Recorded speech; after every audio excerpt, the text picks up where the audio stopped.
మేనకోడల గురించి కానీ నా కూతురు గురించి కానీ ఎవరైనా తప్పుగా మాట్లాడి నా ఫ్యామిలీ విషయంలో వేలు పెడితే మాత్రం నేను ఒప్పుకోను. నేను సైలెంట్గా ఉంటాను. నా ఫ్యామిలీ వాళ్ళే నా పిల్లల్ని ఎవరైనా ఏమని అన్నారా నేను ఒప్పుకోను. ఇది జాగ్రత్తగా చెప్తున్నాను. నేను ఊరుకోను అని ఎందుకన్నా తెలుసా? నా పిల్లలు ఎవరైనా ఏమైనా అంటే నేను ఒప్పుకోను. ఏం చెయ్యాలో ఎంతవరకు వెళ్ళాలో వెళ్ళిపోతాను. నేను దేనికైనా తెగించేస్తాను. ఏదైనా అనుకోవచ్చు, ఏదైనా తిట్టుకోవచ్చు. పిల్లల విషయంలో వస్తే మాత్రం పిల్లల గురించి మాట్లాడితే మాత్రం ఒప్పుకోను.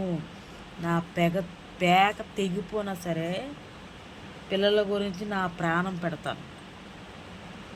పిల్లల గురించి మాట్లాడితే సీరియస్తా.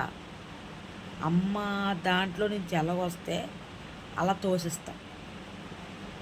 నా పిల్లల గురించి, నా మేనగోల గురించి, నా కూతురు గురించి ఏమైనా మాట్లాడే అధికారం ఎవరికి లేదు.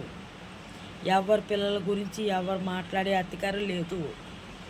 మన పిల్లలు ఎవరైనా ఎందుకు మాట్లాడతారు? మనం కన్నాం,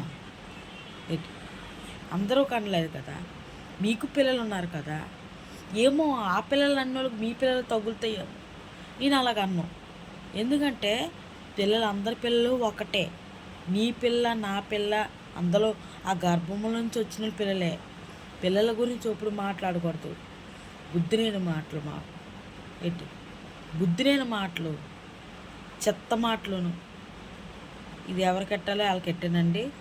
అందరిని ఉదయించి అనలేదు. ఎందుకంటే అందరికీ పిల్లలంటే ప్రేమేనండి.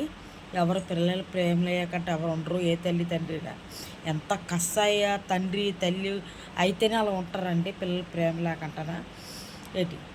నా పిల్లల గురించి మాట్లాడే అధికారం ఎవరికీ లేదు. ఇదే వార్నింగ్ ఇస్తాను.